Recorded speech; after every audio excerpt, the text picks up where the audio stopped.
Let's then begin our session for today, or our session for this poll.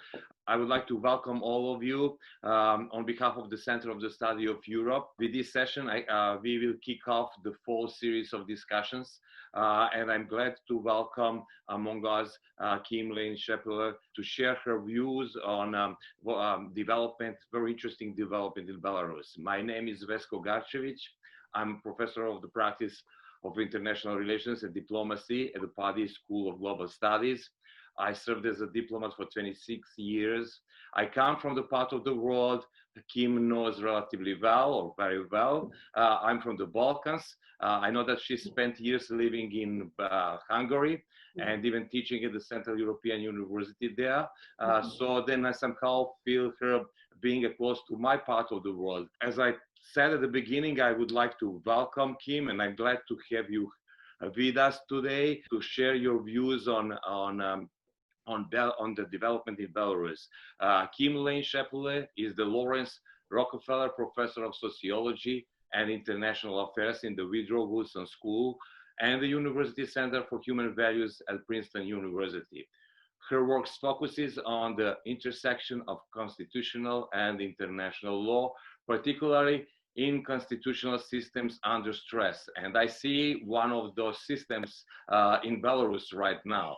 So Scheppele studied the emergence of constitutional law in Hungary and Russia, living in both places for extended periods. So I'm sure that you will be able to share with us your views on Russia's position regarding development in Belarus, as well as specific Hungarian position within the EU regarding development in Belarus. Since 2010, you've been documenting the rise of autocratic legalism, first in Hungary, then in Poland within the EU, as well as its spread around the world. And finally, you are elected member of the American Academy of Arts and Sciences and the International Academy of Comparative Law. So then I'm really, honored to introduce you, and personally interested, looking forward in hearing what you have to say about development in Belarus. I have a couple of questions, maybe not just related to Belarus, but the region as a whole, which means Eastern Europe, once you finish with your presentation. Floor is yours, Kim, and looking forward to it. Well, I'm really honored to be here, and Belarus is a relatively new specialization of mine, but let me just tell you the weird way that I know it. So I did teach at Central European University, and Central European University had a very strong alliance with what was then the Belarusian Humanities University. And the Belarusian Humanities University was exiled from Belarus and now lives in Vilnius, in an almost exact replica of what's now happened to CEU, moving to the next city. And also, I mean, it just seems so eerily similar because when the Belarusian Humanities University was exiled to Vilnius, the faculty and students were commuting between the two countries, and then they put up border controls. And this week, CEU just in the last month finally moved all the furniture and the books and everything of its faculty to Vienna. And as of Tuesday, Hungary put up border controls, so the faculty who are not Hungarian citizens who still have flats in Budapest can't get back over the border. That was exactly what happened with Belarus and Lithuania when the Belarusian Humanities University was in exile. In any event, I know a lot of the faculty from that university, a lot of my sources come from there, and many of them, of course, are very involved in the democratic opposition, as you can imagine, just the way that CEU people would be involved in the democratic opposition in Hungary. So that's one perspective that I hear a lot of stuff from and get a lot of Facebook posts and emails and so on. The other side is that when I was living in Budapest, I met and married a Russian. And my husband is from Siberia, and he's writing a book on Belarus. And he decided to write a book on Belarus because he's writing about Belarus and Kyrgyzstan, because these were both places that became countries inadvertently after 1991. So there weren't really independence movements at the time the Soviet Union fell apart in big chunks of the Soviet Union. And suddenly, like, nationhood was thrust on a society that didn't have a nationalist movement prepared to catch it when it fell. So one of the things my husband's been studying is like, how do you make a nation out of this stuff, right? So if you're going to teach Belarusian history, what is that? Belarus was independent for like a year in 1918, but otherwise it's always been part of somebody else's empire. What is Belarusian history? What is Belarusian literature? What is Belarusian language?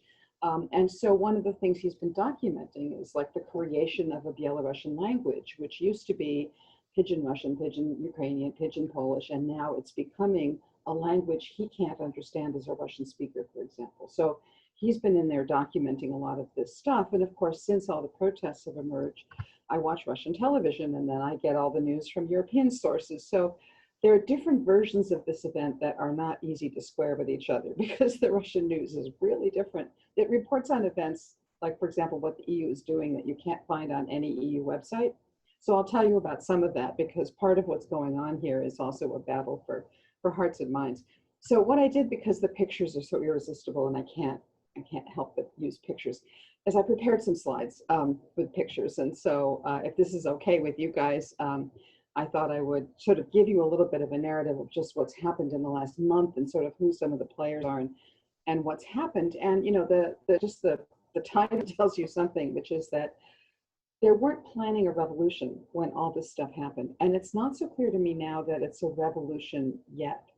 The movement that we'll see isn't really something that wants a radical break with the fragile relations it has with Russia or with every place else. It doesn't have a lot of the revolutionary impulses that we saw, for example, in 1989 in our region. So let me start with the election. So as you all know, Belarus had an election on the 9th of August. Alexander Lukashenko was running again for president. He's been president since 1994. And elections have been sort of non-events. He had not before really had a serious challenger. And this time he started getting serious challengers. Actually, there were 3 men who registered as candidates to run against him. 2 of the men were arrested and 1 fled to Russia. And the reason why you see these 3 women is that these are the 3 women they left behind. So the one in the middle is Svetlana Tikhanovskaya, who actually was the person who then substituted herself for her husband on the ballot. She was completely unknown before. She's had no history in politics whatsoever. And her husband, Sergei Tikhonov, was actually the candidate. And so he's in jail. He's still in jail. And she was the one who nominally appeared on the ballot. The one on the left, Victoria, I always forget her name because she's just disappeared. But I will get back to the 3 guys later. But her husband was another candidate for president. He's fled to Russia and she's fled with him. And the rumor is they're now all living in Poland. And the one on the right was the campaign manager for the 3rd guy, whom I'll introduce later, who was also a declared candidate, also arrested. And because his wife died in 2017, the female substitute for him was his campaign manager.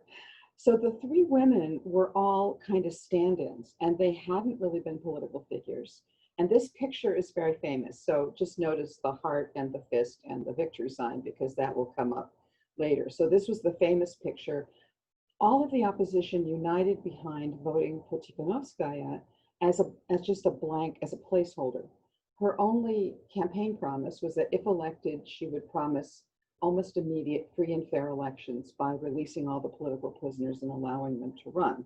So there was no substantive platform. There was no revolutionary ambition. It wasn't about breaking from Russia. It wasn't about joining the EU. And when the election happened, actually one of the candidates in exile developed an app which was basically enabled them to track exit polling from various precincts. And because of the poll watchers and the exit polling, they were pretty confident that Tikhanovskaya, Lukashenko declared that he won 80%. It was absolutely clear that he didn't win 80%. And it was probably clear that Tikhanovskaya had won. And the opposition had all this information. One little thing about Belarus that a lot of people don't know is that it's a little bug in amber of the Soviet system in terms of state-owned factories and a relatively unreformed economic sphere. But 10% of the economy comes from high tech. And this part that comes from high tech means that they have tons of programmers, people are working remotely, and they're electronically very sophisticated. And that's partly how they were able to develop and use this app, and why, when the internet was shut down on the day of the poll and the day after, they were able to do workarounds with VPNs and Telegram channels and so forth. It's a very technologically sophisticated opposition. So this was how the whole thing got started.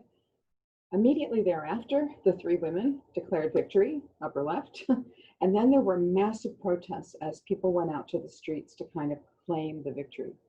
And that lasted about 24 hours until the government realized that this was really serious. And then what appeared was the picture on the bottom left, which is Tikhanovskaya obviously not looking her best. This is often called the hostage video. She went to report election fraud to the election office, and she was detained there for, we don't know exactly, 7, 12, 13, 15 hours before this video appeared in which she's obviously reading a script.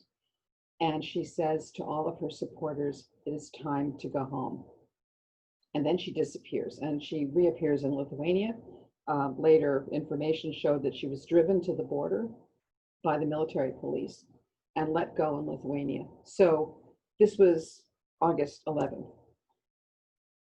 This crackdown, getting rid of the leader, then meant that OMON, which is the riot police, it's sort of a military riot police, anti-terrorism police, heavily armed, as you could see, turned out in force just to brutally put down the protests. And many of you saw these pictures on television. I think it was this reaction that actually brought the election to international prominence, because this was an unusual show of force. And many of the protesters were really brutally injured. And after, so there were almost 7,000 protesters who were detained, packed into cells where they could not, move. People were stacked on, injured people were stacked on top of each other. Some of the stories from these prisons are really terrible. Many of the detainees reported that they heard screams coming from the nearby cells. I mean, there was torture going on. If people were being beaten publicly on the streets, obviously the security forces didn't fear any reprisals. And once the thing went behind closed doors into the prisons, it got much worse.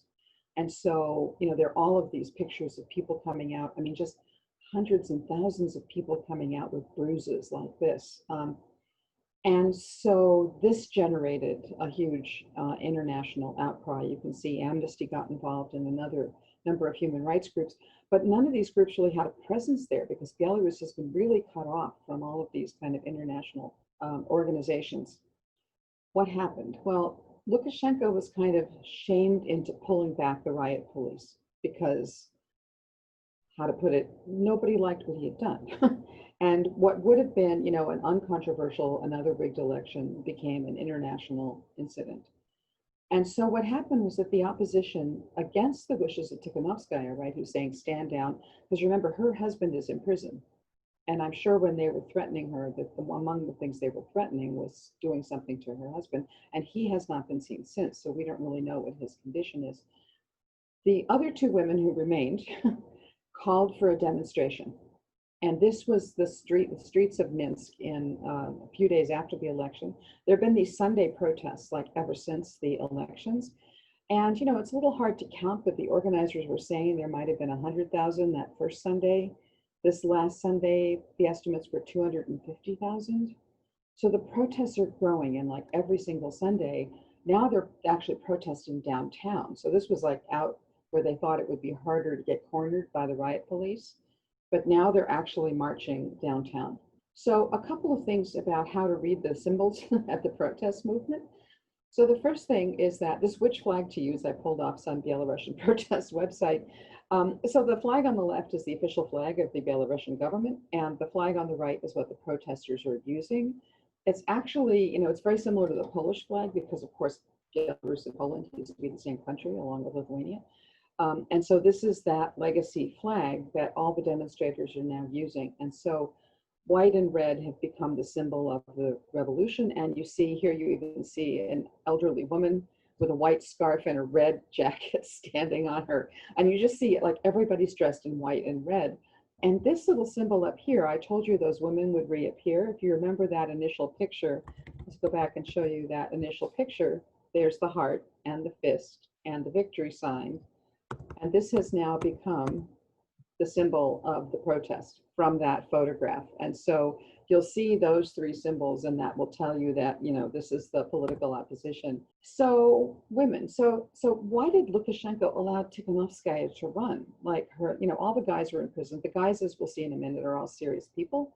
I mean, serious people as in folks you could imagine being president. They have experience. They really have been around long enough to make people believe that they could run a country. So why did, you know, Lukashenko believe that the women could do this? And the answer was, he doesn't think women can do anything. Like, he just assumed running against a girl, like, you know, it's like running against nobody at all. And so what's been happening, taking it after the brutal beatings, what happened, I mean, some women were beaten too, but the men were beaten more. And so after it became, you know, plausible that the OMON would show up and beat everybody, women started going out into the front lines because they knew if they stood in front of these riot police, the level of sexism in Belarus is such that they won't beat the women. And so this led to this kind of, this is a poster for the demonstration that happened, one of the demonstrations that happened this past weekend called the Women's March. And women are in the forefront of this, wearing white, carrying flowers. I mean, it just looks so completely unthreatening. And Lukashenko just didn't take it seriously. So that's like one of the genius elements of this movement, is that, you know, the women are just, they can't be beaten, and they also can't be taken seriously, but now they've become a real force. So this was the last Saturday, and then Sunday there was this 250,000 person march. Okay, so who are the three women? So here they are. This was when they were campaigning, when Tikhanovskaya was still in the country. And so Veronica Tsepkalo is the one on the left, and Maria Kolesnikova as the one on the right, and Tikhanovskaya is the one in the center. So here are the women. So they're the women who are the guys behind them, because you know what's going to happen. It's Belarus. When there's actually a serious political competition, the women will disappear and the guys will show up. Okay, so for the same reason why the women can lead the protest, they're probably not going to lead what comes next. So what's the leadership structure afterwards? So this is kind of interesting. They said, because Tikhanovskaya's campaign promise was, if elected, I will organize an election, a free and fair election, and then we'll figure out what to do. So she appointed something called the Coordination Council, and this is the leader, it's called the leadership, but when you listen to it in Russian, they call it the Presidium, which is, they're still using all the Soviet terminology. The only one of the three, you know, original women who's here is Kolesnikova is still there. And she actually may have some political ambitions. The other two women are clearly going to fall into the background when this is over, but she's actually, and she was the campaign manager for this guy, Babaruka. So this is the Leadership Council. The most famous person on this council internationally is Svetlana Alexievich, who is the Nobel Prize winner in literature from Belarus. Many of the members of this Coordination Council were called in for questioning. Lukashenko said he would charge them with the crime of attempting to seize power. Those charges are hanging there, so they've been charged, but they don't seem to be getting arrested, but they could be at any moment. So this is, you know, we're in the middle of all of this. And there were so many people who wanted to be on the Coordination Council, and they couldn't say no. So the Coordination Council now has 600 more members.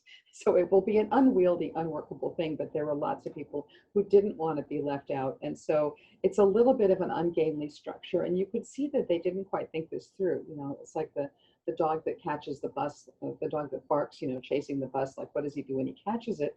And so here they have this situation where they've kind of won the election and they actually have to figure out what to do. But they haven't thought this far ahead. So I gather that this council is trying to work on plans for an election, but Lukashenko won't actually talk to them. So right now there's just a standoff. Okay, so who are the three guys? Because these are the people, like, probably what's going to happen if the whole thing isn't just crushed. If it goes forward, there's probably going to be an election, and the three guys who were registered to run will probably run again. So one is Sergei Tikhanovsky, who, you know, actually his occupation is listed as blogger and YouTuber. So he's one of the people who just lives in this kind of tech infrastructure doing various things. But the reason why he's kind of emerged is that he's defined the movement. So this is the cover of a children's book called The Monstrous Cockroach, published in 1923. I happen to know about this because one of the things my husband is also doing is he just finished a book on Russian children's literature, and this is one of the books. And so there were a lot of things you could do in children's literature as fantasy and fable and edgy art that you couldn't have done in any other venue, and this is one of those things. So this is a story of an insect dictator who leads a reign of terror over other animals. But you learn in the story that he's a little bit fragile and a little bit insecure, and he's a little bit complicated. And at the end of the children's story, the cockroach is eaten by a sparrow and the other animals are freed. Okay, this got published in 1923. Think allegory, right? So Tikhanovskaya, or Tikhanovsky then starts calling Lukashenko the monstrous cockroach. And everybody knows the reference, everybody knows the story. And so this is now being called the cockroach revolution.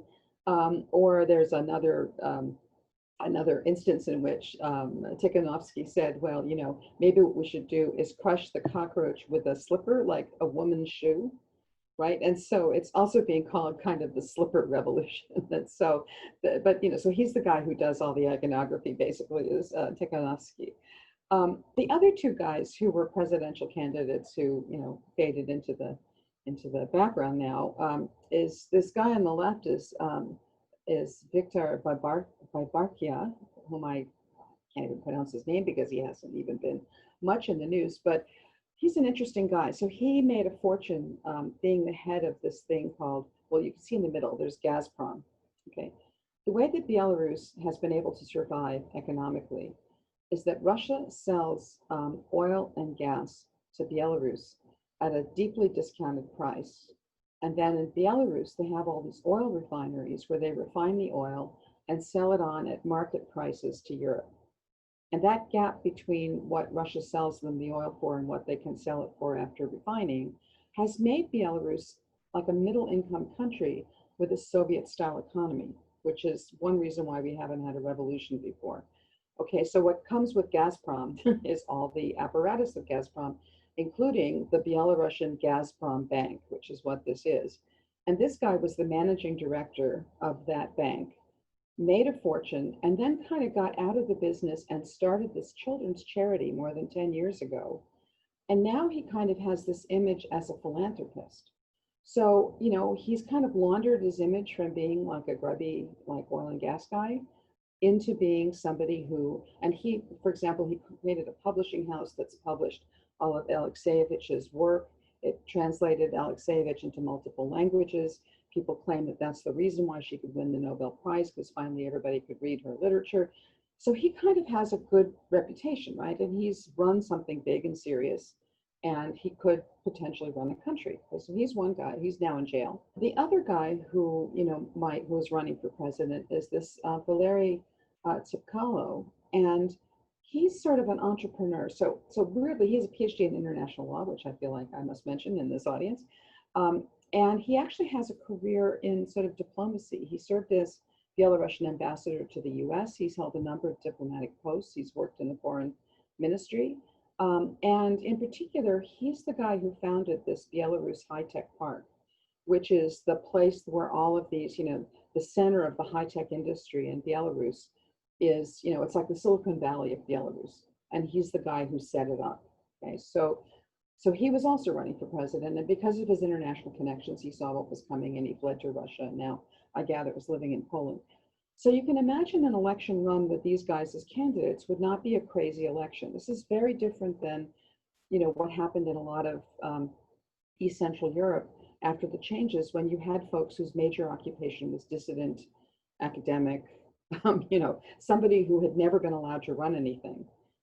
And that showed, because after most of those first elections, you had governments who really, you know, were, shall we say, somewhat short on expertise, which is one reason why the post-communists came back in the second elections. These guys have actually run big things. And so it's not crazy to think that they could run a government. And I might add that one other thing that Belarus has going for it is a reasonably professionalized civil service. So it's not like in the other parts of, you know, like the transformations in East Central Europe, where you had all these communist apparatchiks who had the wrong ideology, and the worry was, would they follow democratic leadership? What you've got in Belarus is a reasonably technocratic, reasonably competent civil service. So swapping out the leadership would not necessarily collapse the state or produce an ideological crisis, right? So Belarus actually has some things really going for it that are different than some of the other transitions. So why are we talking about this? So if Belarus were anywhere else in the world, probably you all wouldn't be here, okay? But it's in Europe, and this is, where it's located. And the crucial thing is, of course, that Belarus has been this kind of buffer state between Russia and the EU. So it borders on Latvia, Lithuania, and Poland. And actually, those of you who know your Central European history will know that in the Grand Duchy of Poland and Lithuania, starting in the late 16th century, and its last fragments were toppled in the late 18th century, Belarus was part of that, which is to say, when Lithuania and Poland get interested in Belarus, it's simultaneously, we know you guys, we all have the same history, right? And it's also a little colonial.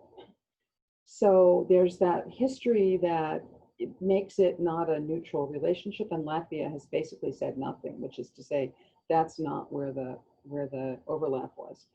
And then, of course, for all the history that Belarus has, where it wasn't part of the Grand Duchy of Poland and Lithuania, it was part of the Russian Empire. So when Russia gets interested, it's also not an entirely innocent thing. And right now, like I said, without Russia, the Belarusian economy would collapse. So it's completely joined at the hip with the Russian economy, and the thought of independence from Russia would be impossible, given the economic setup. So, so its location makes it, it has history on all sides, but that also makes it a little bit delicate. So what people have been saying about Belarus is that it is the last dictatorship in Europe. And some of us, and I'm looking at you, Akash, might say that actually there's now a contest for what's the last dictatorship in Europe. And here we have Viktor Orban shaking hands with Alexander Lukashenko. This was earlier this year when Hungary, alone among EU member states, decided to completely renew diplomatic relations and enter into good terms and mutual agreements with Belarus. So right now, Belarus's main buddy in the EU, Lukashenko's main buddy in the EU, is Hungary. Okay, so when all this stuff happened, when the police brutality happened, when Europe usually speaks out against these kinds of massive human rights violations, particularly when it's in its neighborhood, this is the problem that we face. Okay, so there's a new European Commission that went into place after the elections in 2019. This print is a little bit too small to see, so I put this big arrow. So, every commissioner has a portfolio, and there's various things that these portfolios contain.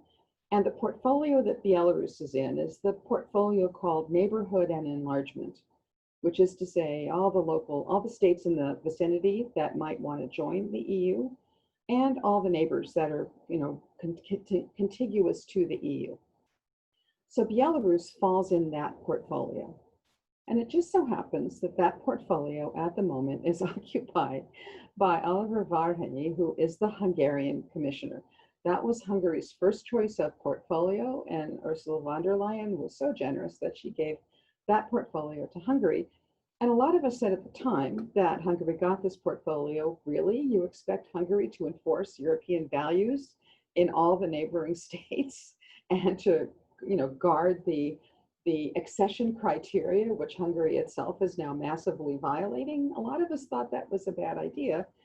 And now it seems to be an even more spectacularly bad idea because the Hungarian commissioner has this in his portfolio. So what has that meant? I have to put a Rubik's Cube in here since that's Hungary, right? But, it's the EU. So, massive human rights violations, the EU does what it normally does, is it objects and it threatens sanctions, okay? Hungary immediately, well, it took 2 days, 3 days. After the brutality, Hungary was like immensely silent, even though it's the only one with diplomatic relations and it's the guy with the commissioner in charge of this. Hungary was silent for a few days and then said it wanted dialogue. Because what Hungary knows is dialogue leads to nothing. And Hungary is opposed to financial sanctions because it's on the verge of getting financial sanctions itself from the EU for all of the nonsense it's been doing over the last 10 years. So Hungary opposed sanctions. Now, behind closed doors, somehow the EU voted for sanctions. And I suspect that it came up in a council meeting where they had a qualified majority vote. I don't know exactly how they arrived at sanctions. I can't even quite, maybe Daniela is better at figuring this out by reading the mystery of EU websites. But the EU decided to have sanctions. Okay? And yet we're now 3 weeks into this, and there has been no list of people who are actually sanctioned. So we're pretty sure Lukashenko's on it, but apart from that, we have no idea. And so I think the EU is just doing nothing, in part because Hungary is going to block everything. But there may be a good piece to this, which I'll say in a minute. I'm not sure the EU should do something. Yesterday, the Russian press reported that the EU had offered the democratic opposition a huge amount of money. And they said that the democratic opposition, which is this coordinating council, emphatically rejected all this money because it, quote, didn't want to be bought. Okay, that was the Russian news yesterday in Russian. I see nothing of that effect on the EU websites or in West European news today. So I'm not sure that there was money offered. So the EU's position in Russia, at least, is being portrayed as, once again, like with Ukraine, right, trying to pull Belarus into the EU orbit by promising it cash, in this kind of way that the EU has done. So Russia's trying to play this a bit as the Ukraine script. I think that's what they're worried about. But I don't think the EU is doing it. And part of that is, I think, because Hungary's blocking things. So what's the Russian reaction? Well, Russia also has been surprisingly muted, right? So Russia is not making noise and talking about its sphere of influence and coming in there and defending Lukashenko. They did recognize the election results right afterwards. And Lukashenko's been calling Putin like all the time, saying like, send troops, send whatever, send help, and like, come save me. And Putin has not done that.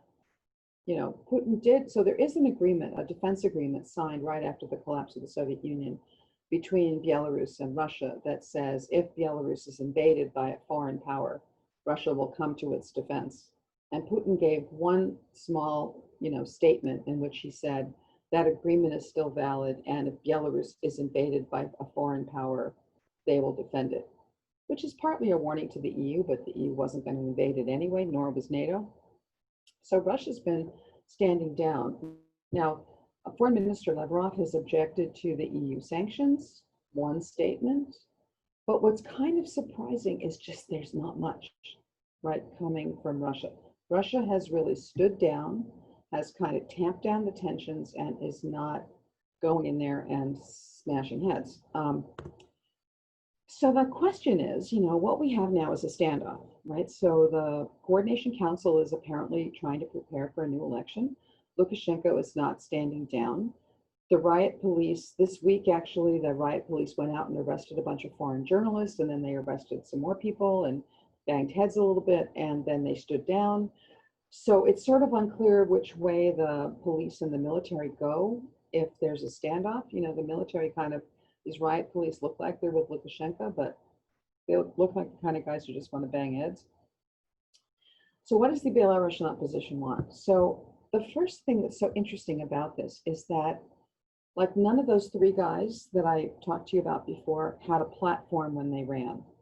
They were not nationalists, they were not pro-Russian, they were running on the basis of like competency and expertise and somebody other than Lukashenko. And the opposition has been kind of that way too. So you don't see EU flags, you don't see Russian flags, you don't see any call for any outside assistance. What you see, the flag that they've resuscitated is their own historic flag, which is to say before Lukashenko, before the Soviet period, there was Belarus, right? So, but it's not that nationalist yet. I mean, it could be. There's certainly, I know from my husband's research there is a nationalist strand this thing could touch. And there is a very strong pro-Russian stand this thing could touch. But the opposition right now seems to be steering clear of both of those things. It seems to want a free and fair election and a democratic government, period. It's not talking about economic reform. It's not talking about independence from Russia, economically speaking. It's not talking about being part of anybody's sphere of influence. And quite remarkably, it's not talking about joining the EU or the Council of Europe, or for that matter, anything else.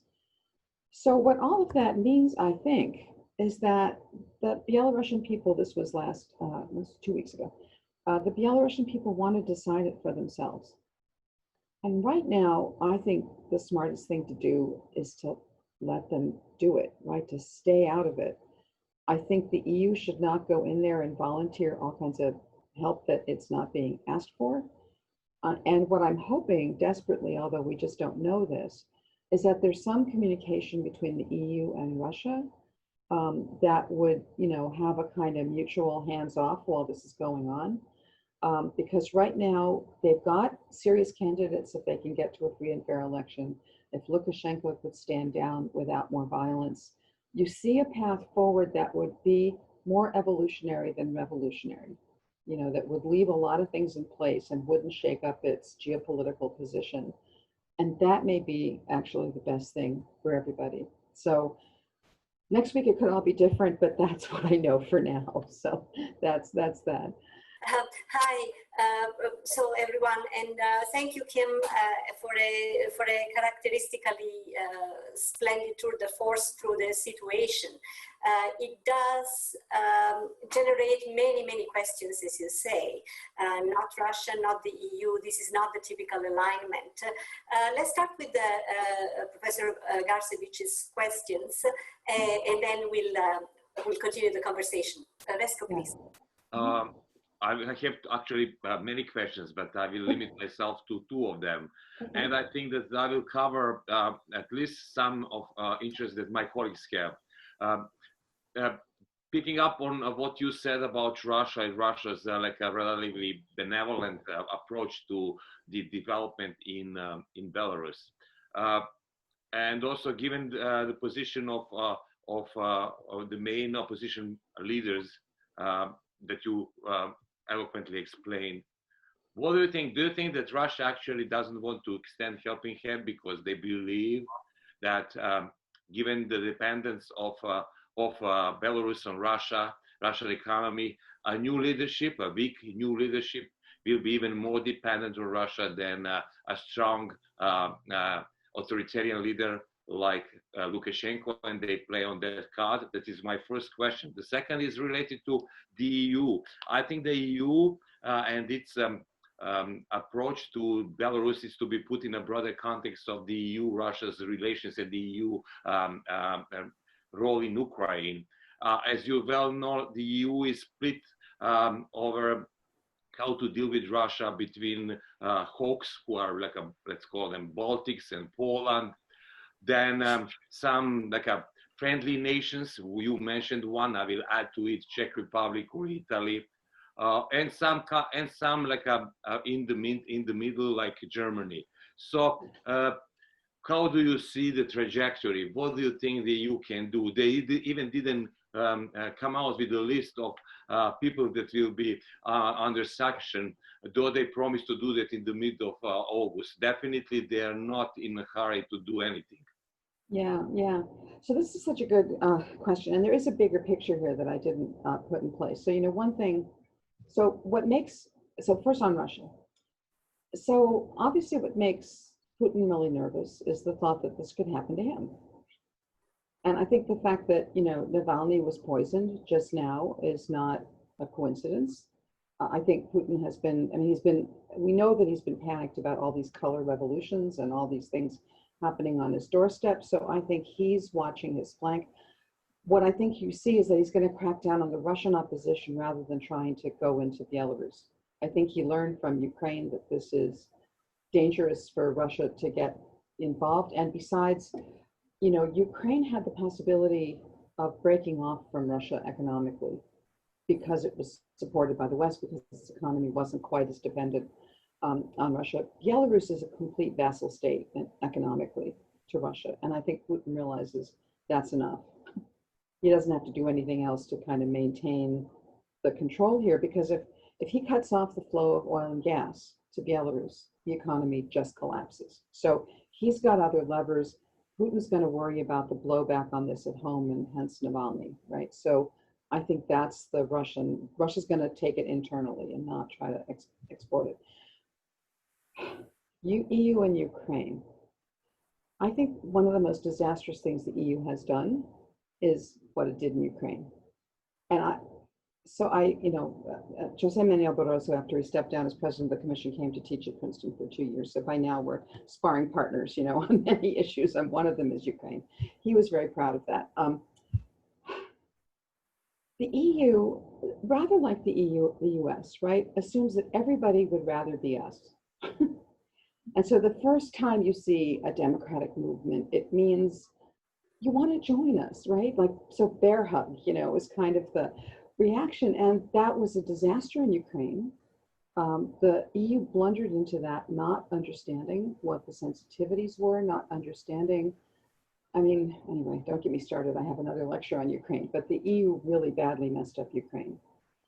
And I think at least that Germany learned the lesson that that was a mistake, and they don't want to do the same thing here.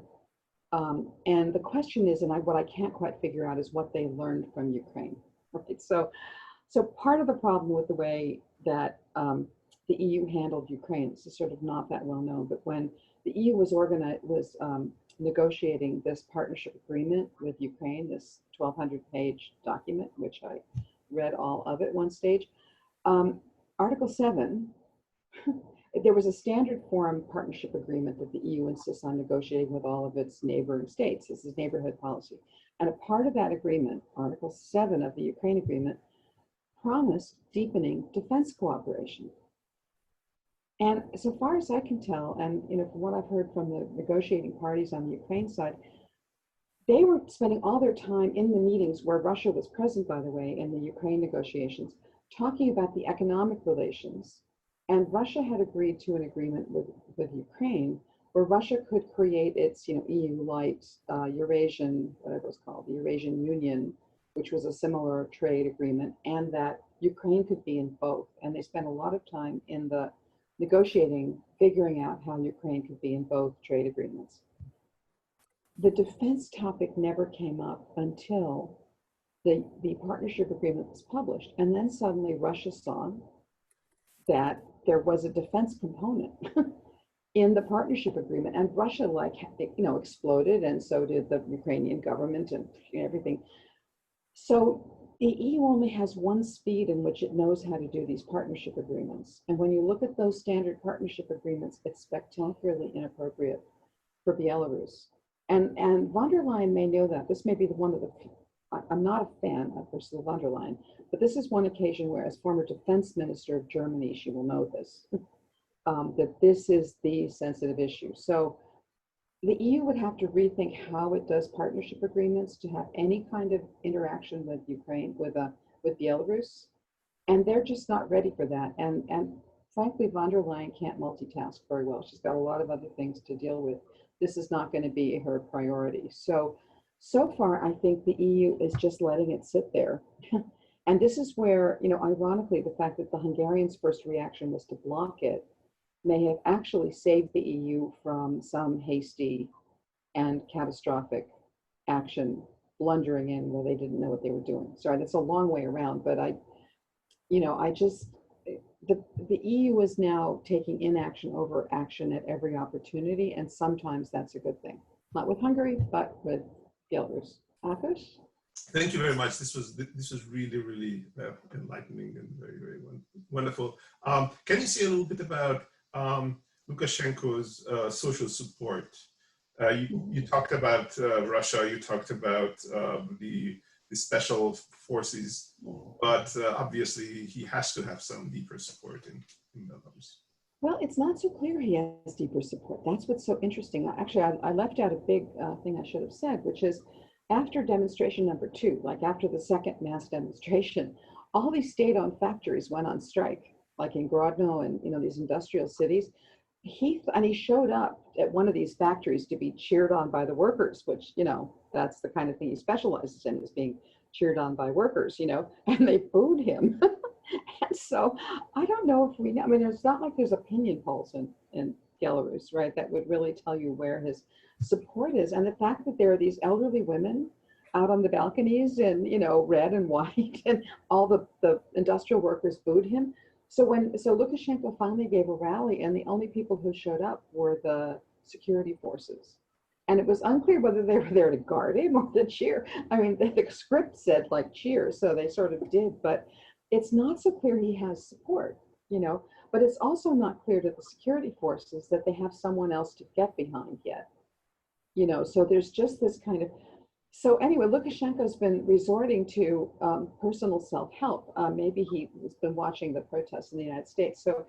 So a couple of weekends ago, when these massive protests were going on, he dressed in like body armor and went out in a helicopter with like an AK, like like a automatic weapon, as if he was going to pick off the protesters from out the helicopter window, right? And then he lands and he has his gun and his body armor, and you know, so he's sort of saying, "Don't mess with me, because if you try to assassinate me, I'm here with my automatic weapon," you know. Which tells me that he doesn't have a lot of support, right? You don't need to carry your own gun if you've actually got a military that you know you can count on. So you know, he's making belligerent noises, but you don't see him much. And when you see him in public, he's always got his gun and his body armor.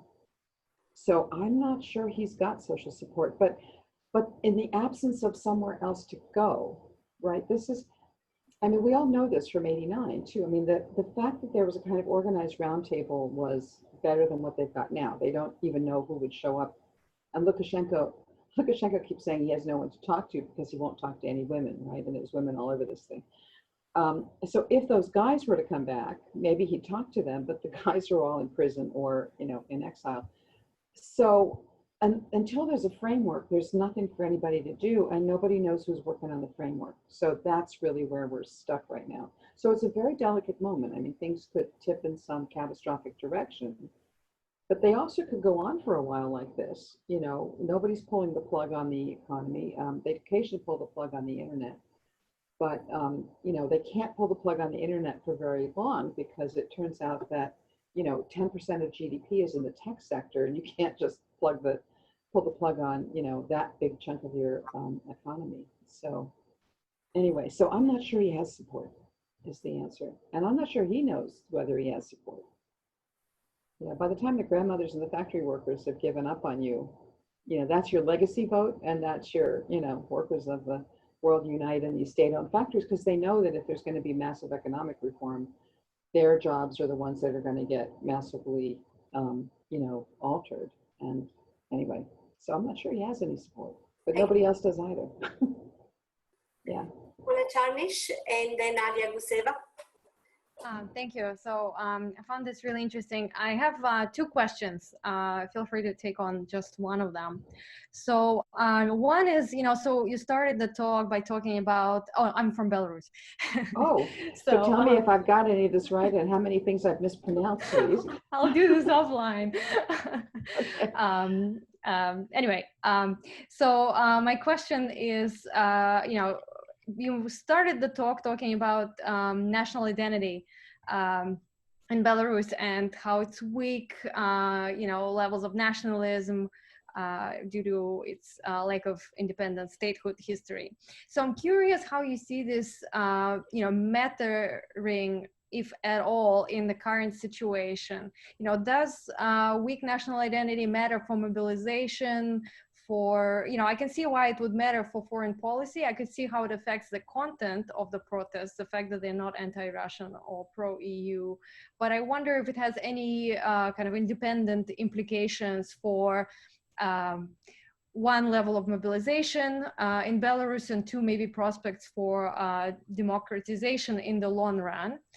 And my second question, you know, Belarus had, as you had mentioned, a lot of elections. They all were rigged. Nobody ever doubted they were rigged. But this year, something changed, right? So there could be a number of small triggering events like miscalculating the women and so on. But I wonder if you think the fact that, you know, there's coronavirus in Belarus this year and the fact that Belarus handled it very differently from everyone in Europe, including Russia, and that society kind of organized independently in the spring with crowdfunding, with spreading information about coronavirus and starting to really doubt the official statistics on it. I wonder if you see this as playing any role in what happened later, or is it just a coincidence? Thank you. Yeah, so this is great, and actually maybe you can help me understand some of this. So absolutely, first of all, I have no idea why my camera suddenly went like yellow, but it happened, the light changed, so sorry about that. Just happens. But anyway, so yeah, so the virus. So I have a question to ask you too. Why aren't people wearing masks in these protests? I mean, it's not like the virus has stopped, right? So Belarus was hit harder and just worse than almost any other place around it. The fact that it's so relatively isolated meant that it didn't spread that much, but still within Belarus, the official statistics were that there was something like 28,000 cases in a population of 9.5 million, which would make it one of the most infected spots in Eurasia, actually. And the death toll didn't seem to be that high, but I don't know whether to trust those numbers. But certainly the government just acted like it wasn't there. And I think what we're seeing, this is like Bolsonaro. I just finished another article on Bolsonaro and Trump, right, who have both done the same. And there's this kind of populist machismo, like we can overcome this just a little bit of flu.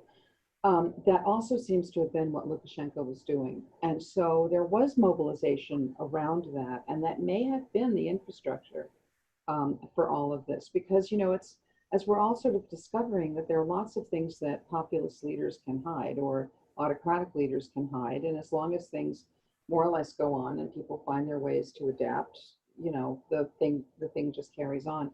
But when you get a spectacular failure that can't be spun away, then maybe that's the trigger. That could very well be the trigger here. I think also that there's a point at which, and you sort of see this with dictatorships generally, that I always say as a sociologist that people underestimate exhaustion as a factor in world affairs. That, you can rig the first 4 or 5 elections, and then after that, people are really sick of this person. So like it could also just be the sheer longevity of this rule. Like after a while, you realize that, he's not going anywhere and it's not getting any better. And then when he starts to fumble things like this, and, you'll know better than I, but, my sense is there's a stratum of the Belarusian population that is incredibly cosmopolitan, well-educated, knows exactly what's going on in the rest of the world. I mean, nobody's in any illusions that they're living in a free space. And so the question is, when the government incompetence starts to intrude on the sort of social compact that, we won't challenge your rule as long as you don't challenge our spaces of freedom, basically. And that just gets destroyed with the virus. I think that's absolutely right. And I think, when we go back and rewrite the history of 2020, that the virus is going to figure a lot in a lot of political transformations. We're desperately hoping that will be true in the US as well, but we still have a couple months to go. As for national identity, so this is actually what my husband's writing his book about, right? So he's been interviewing like the people who are writing these new textbooks on Belarusian history, and the people who are writing these new dictionaries on the Belarusian language, and the people who wrote the new national anthem he interviewed, and the flag, and like you have to sort of, when you become a country, you have to have all these things, and somebody has to make them up. So he's been sort of interviewing all the cultural workers who are constituting this Belarusian identity, not out of nothing, but out of, shall we say, a rather selective reading of Belarusians' interdependence with all of its neighbors. And so the question is, when you construct something like that in plain sight, how long is it before it takes on the status of an identity you can work around, as opposed to a thing that just happened this year, and that's where, I mean, the prominence of the colors and the flag and the historic, I mean, that's the throwback to pre-Soviet Belarus. It's also a throwback, however, to its unity with Lithuania and Poland. So I don't know if people are reading the flag that way, or, but, my husband keeps telling me, just under the surface, there is a lot of nationalism. So not in these educated cosmopolitan circles, but, it's there. And so the question is something in all of this going to trigger that? And that could be pretty toxic. So I think everything is really contingent. Now you're going to help me with names. Kolesnikova. Kolesnikov, right? Yep. That sounds like Kalashnikov, like the gun. But she had announced like formation of a political party this week, right? And then it looked like it was going to divide the opposition, and that was going to be potentially the Nationalist Party. And then after a couple days of like, oh my God, we're splitting already, she like gave up and pulled back into the group, because until they formulate an electoral policy, they don't want political parties starting. So far that group has been really smart in holding it all together and just focusing on one thing. So, you know, they're going to have to take a step in some direction.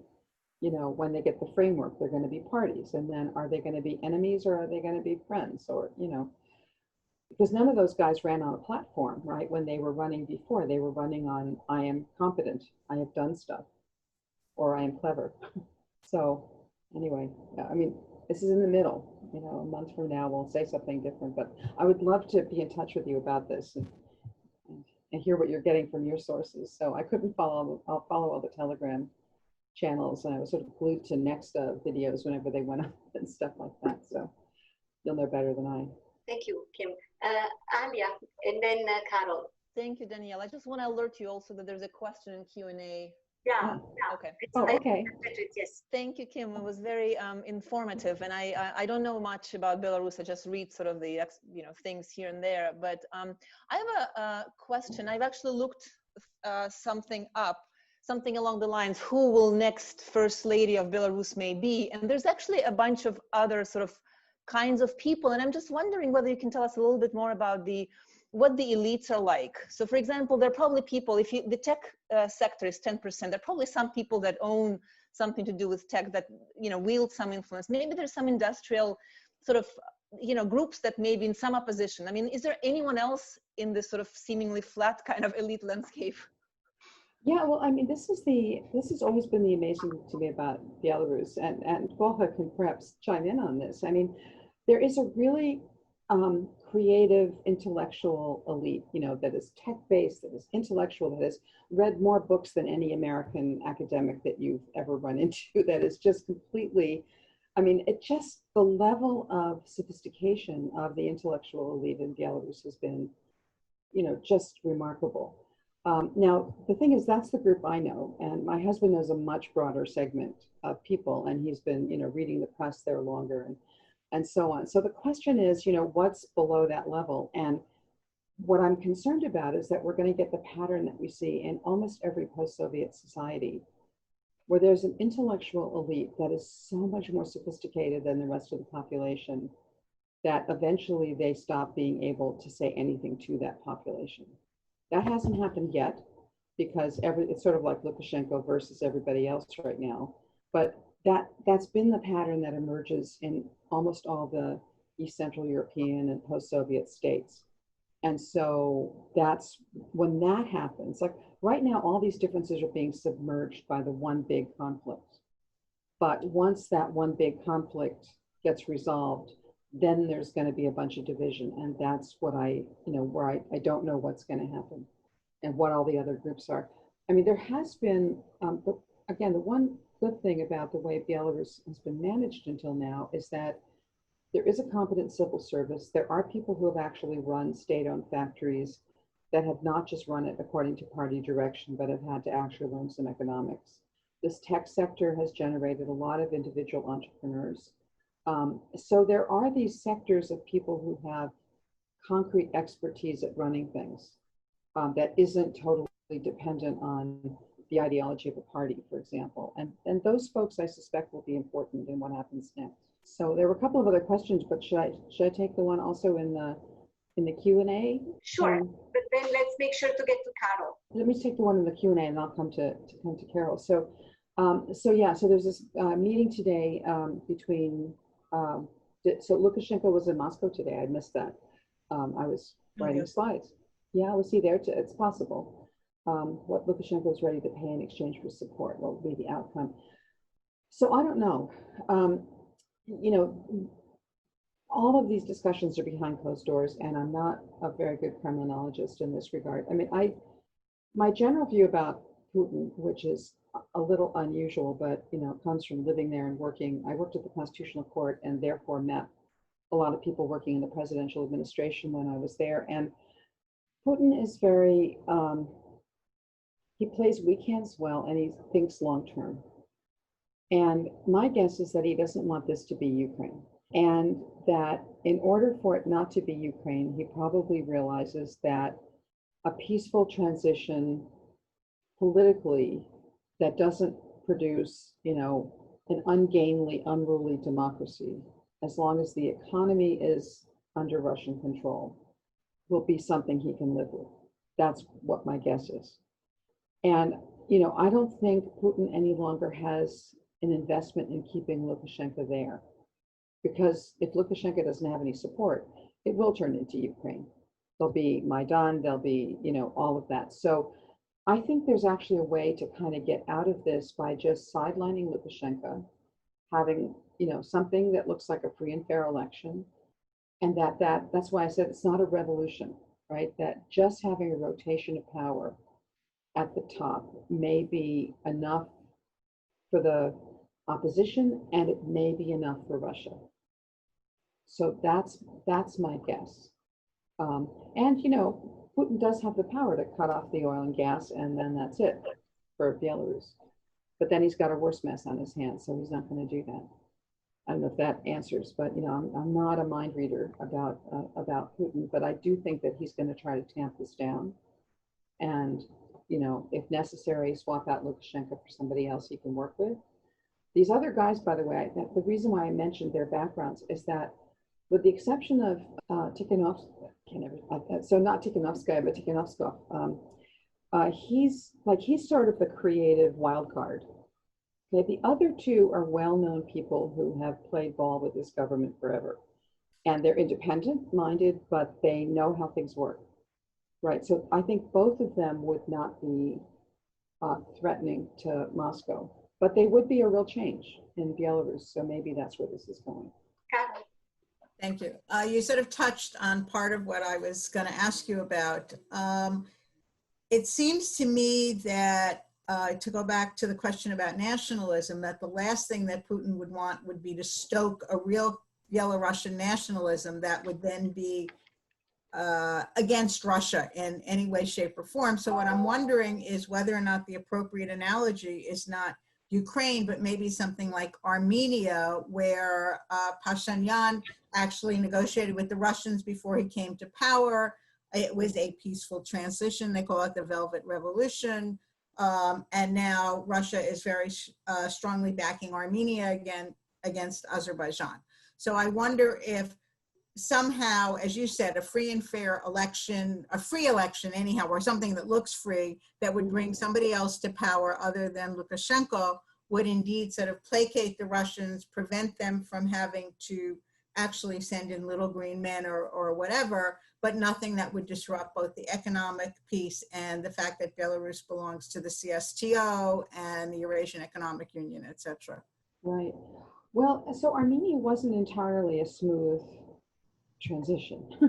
And Russia and Armenia were not on good terms through all stages of that, transition. So I'm not sure that that's quite the model that I would suggest. It might be something more like what's been happening in Central Asia. So if you look at, like, Kyrgyzstan had a few, elections, didn't shake up the apple cart. Their relations with Russia remained the same through multiple elections. Or this recent transfer of power in Uzbekistan, which was not by election, but it was a pretty big change, all without disrupting relations with Russia. So those are much more continuous. I mean, the relations were never disrupted through the transition. Armenia had some rocky spots in there. So that may be the model. But again, the difference here is just that, I mean, I have also these maps, just in case anybody likes to look at maps, but, Belarus is a new country. It's, in fact, I'm looking at Paul here because, speaking in the presence of somebody who really, is from there and knows this stuff, but, there's a controversy over Belarusians are a people, right? Whether this is a separate group, whether this is, and so you look at the history of, Belarus has been, before 1991, Belarus was independent for 1 year of its history. And it was, and it's been part of other empires at times when, shall we say, state affiliation or national affiliation in the sense of every people having its own iconography and language and so on. Belarus doesn't have that history. It's been joined at the hip with Russia for a very long time. And like I said, I think Belarusians are very pragmatic. I mean, the leadership of this movement is very pragmatic. And they realize that they can't afford a rupture with Russia.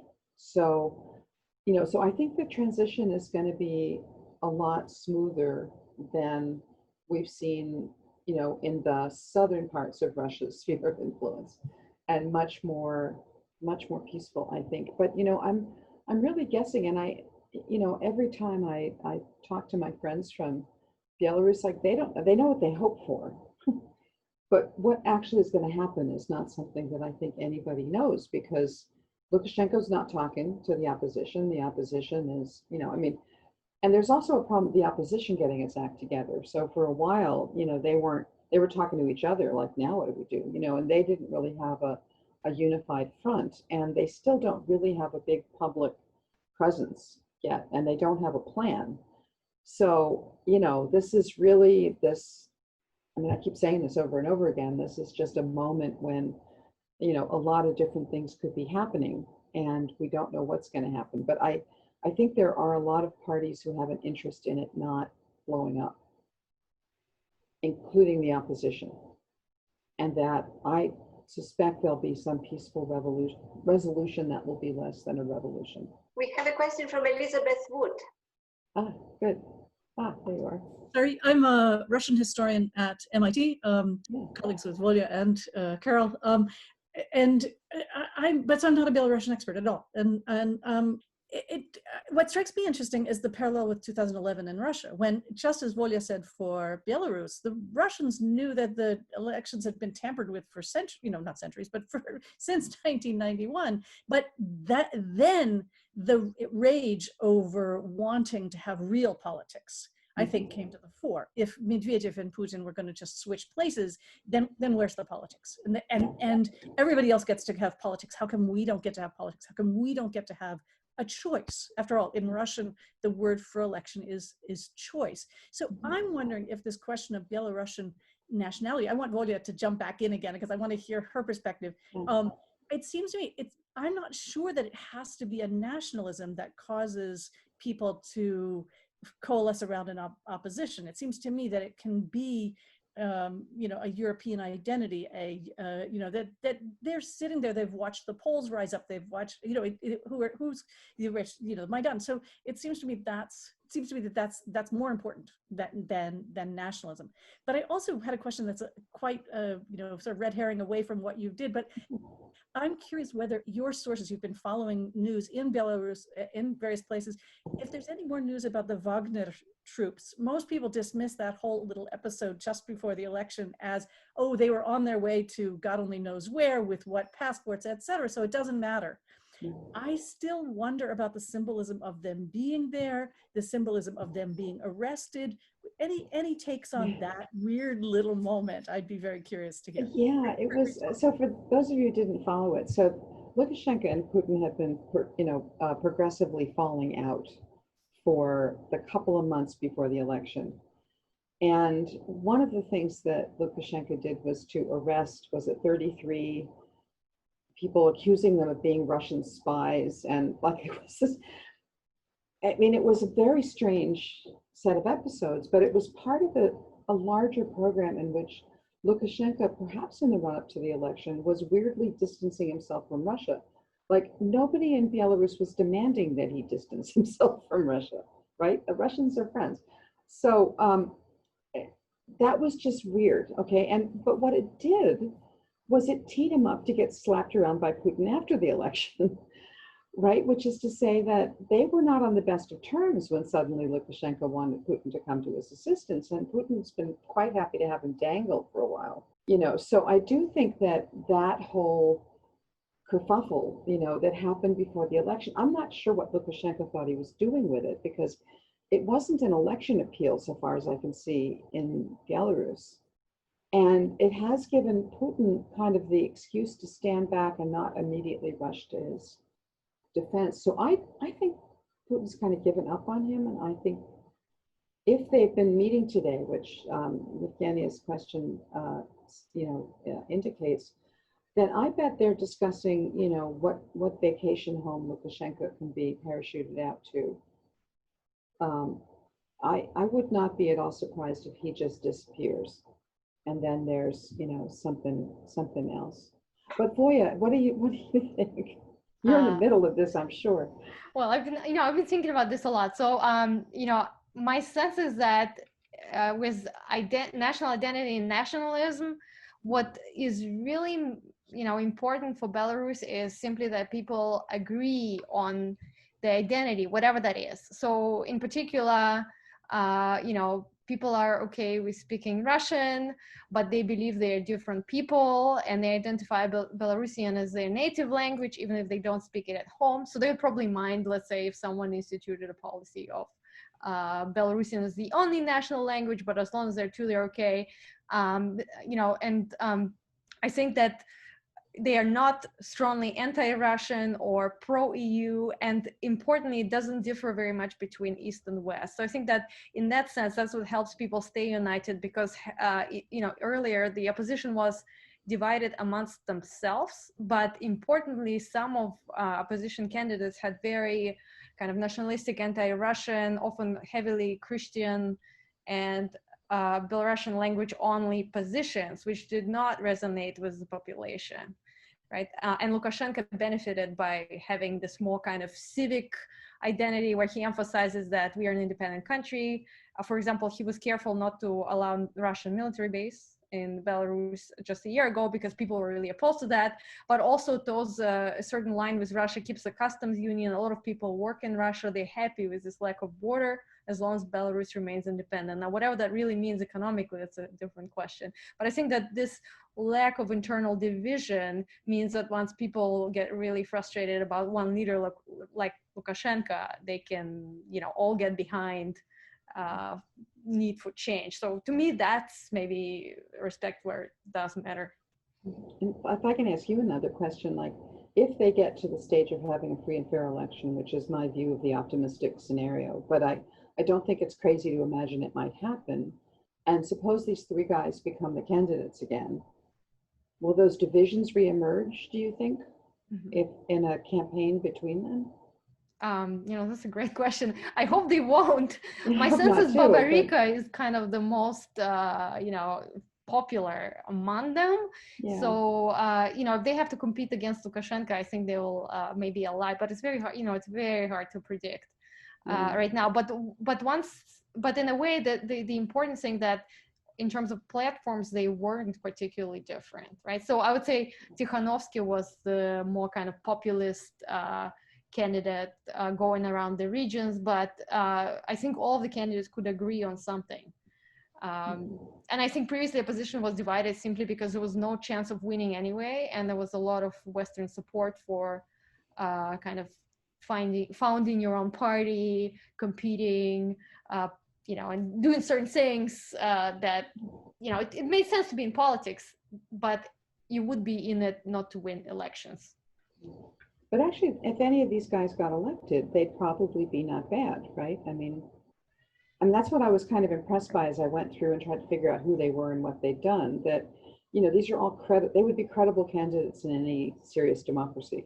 Right, right. And I think it's important that, all of them support kind of democratic elections. And after Lukashenko changing the constitution, it will be very difficult, having had the change of power, to continue on one leader that is, willing to stay on so long. And I think even, thinking about whether this is a revolution or an evolution, in a way, what people are demanding is quite revolutionary. They demand free and fair elections. They'll probably force 2 terms, which was the regional constitution, having had this experience, and they demand stop to political violence, right? So they may be not demanding a change in foreign policy or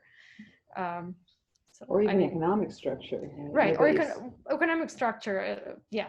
Although the candidates who are running, they would be more pro-privatization, different forms of economy, and that might have consequences for, let's say, workers of all these state enterprises. There is a question, I don't know, I think Alexandra had to leave already, but she left a question that I'd like to read, and I will attach to that my question. So now, zooming out, away from Belarus itself and its relationship with Russia. So Alexandra's question is, hypothetically, is there a constructive role that the US could play here, now or after our election? Now, let me ask the kind of the same question, but from the viewpoint of Europe. Kim, having followed your work for years, I know that you have been extremely critical of the way the EU has handled events in Hungary or Poland, and that you've been quite prescriptive there on, you know, or creative about ways in which you could get at the problem of the backsliding of democracy there. Today, you mentioned the EU in a very different way. So you've said at the end that maybe it's doing nothing and maybe it's the right thing to do. At the same time, you had words of criticism about, in general, the neighborhood policy. So your criticism, first of all, went to the fact that the Hungarian commissioner got that post, which is quite upsetting to you. And also that, in general, you think the neighborhood framework is terribly inadequate.